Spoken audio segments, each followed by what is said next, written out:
네, 정부가 영어 학원 레벨 테스트를 금지하는 법안을 통과시킨 데 이어 영어 유치원에 주입형 교육을 금지하는 등 대대적인 사교육 경감 대책을 발표했습니다. 이번에는 조기 사교육 막을 수 있을까요? 사회정책부 이상배 기자와 따져보도록 하겠습니다. 네, 이 기자 먼저 정부의 사교육 경감 대책 어떤 내용을 담고 있는 건가요? 네, 앞서 정부는 4세 7세 고시로 불리는 영어 유치원 입학 시험을 금지하기로 했었죠. 해당 법안은 지난달 개정이 된 상태라 10월 본격 시행되는데요. 정부가 내놓은 이번 대책에서는 영어뿐만 아니라 유아를 대상으로 하는 모든 형태의 레벨 테스트를 금지하기로 했습니다. 여기에 만 3세 미만 영아를 대상으로 한 지식주입형 인지교습도 규제 대상입니다.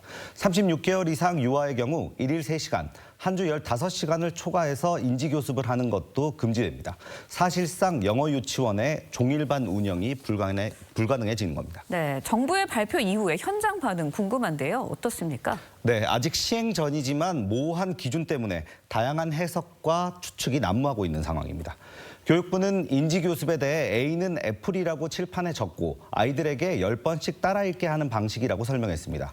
하지만 어디까지가 놀이이고 인지교습인지를 판단할 수 있는 기준이 모호하다는 게 학원계 반응입니다. 또 3세 이상 인지교습 시간을 하루 3시간으로 제한했는데 학원을 2군데로 나눠서 다니면 규제를 피해갈 수 있을 것이라는 등 다양한 꼼수도 등장하고 있는 상황입니다. 네, 현장에서도 상황을 굉장히 예의주시하고 있는 것 같은데요. 만약에 금지된 교습 행위를 하다가 적발이 되면 어떻게 되는 겁니까? 네, 정부가 지금까지 학원 과태료를 부과했던 금액은 최대 300만 원이었습니다. 이렇다 보니 학원이 벌어들이는 고액 수익에 비해 미미하다는 지적이 많았었는데요. 정부는 과징금을 매출액의 최대 50%까지 부과하는 방안을 신설하기로 했습니다. 불법 행위를 하는 학원에 실질적인 타격을 줄 수 있게 하겠다는 겁니다. 여기에 최대 300만 원이었던 과태료도 1,000만 원으로 올리기로 했고요. 신고 포상금도 최대 200만 원까지 올려 불법 사교육 신고센터 기능도 강화하기로 했습니다.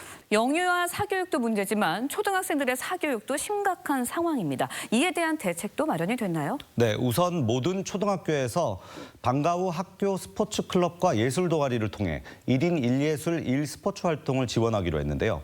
지원 대상은 내년에 500개 교를 시작으로 2030년엔 6,000개 교 전체 초등학교로 확대됩니다. 방과 후 프로그램에 대한 이용권 지원 대상도 넓힙니다. 올해 3월 현재 초등학교 3학년 2명 중 1명이 영 50만 원의 이용권 지원을 받고 있는데요. 연말까지 희망 지역에 한해 초등학교 3학년의 70%까지 이용권 지원을 확대하고 내년에는 지원 대상을 초등학교 4학년까지로 확대할 계획입니다. 네, 정부가 꾸준히 사교육 대책을 내놓고 있습니다. 하지만 실질적인 효과를 거두지 못하고 있는데요. 이번에는 좀 다를까요? 전망 어떻습니까? 네. 정부 정책은 규제를 통해 사교육 시장을 줄이는 방식인데요. 이 때문에 근본적인 사교육 시장 축소 효과는 크지 않을 것이라는 전망이 많습니다. 실질적으로 이것이 사교육이나 학원 현장에서 작동을 할 것이냐라고 하는 거에는 상당히 좀 회의적일 가능성이 높다. 전국 교직원 노동조합과 한국교원단체 총연합회가 실효성에 대해 부정적 입장을 내놓았고요. 한국학원총연합회도 정치적 포퓰리즘이라고 비판했습니다. 특히 사교육을 줄이려고 공교육을 보완한다는 정책은 앞뒤가 바뀌었다는 평가가 나옵니다. 이 때문에 오히려 변칙 사교육과 교육 양극화를 부추길 수 있다는 우려가 나오고 있는 상황입니다.